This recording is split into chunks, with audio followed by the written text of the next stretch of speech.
आज महाराष्ट्र दिवस संपूर्ण महाराष्ट्रात मोठ्या उत्साहात साजरा केला जातो। त्याचबरोबर गोंदिया जिल्ह्यात महाराष्ट्र दिवस आणि गोंदिया जिल्ह्याचा स्थापना दिवस गोंदिया जिल्ह्याचे पालकमंत्री बाबासाहेब पाटील यांच्या उपस्थितीमध्ये पार पडला। त्यानिमित्त त्यांनी पोलीस मुख्यालयाच्या पटांगणावर शासकीय ध्वजारोहण केले।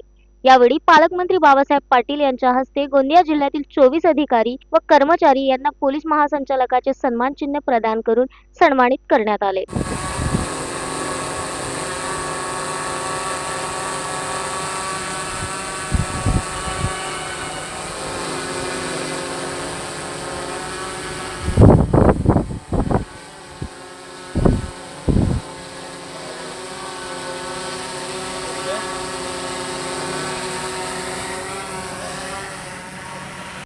Sunil Kawade, the sting operation news, Gondia.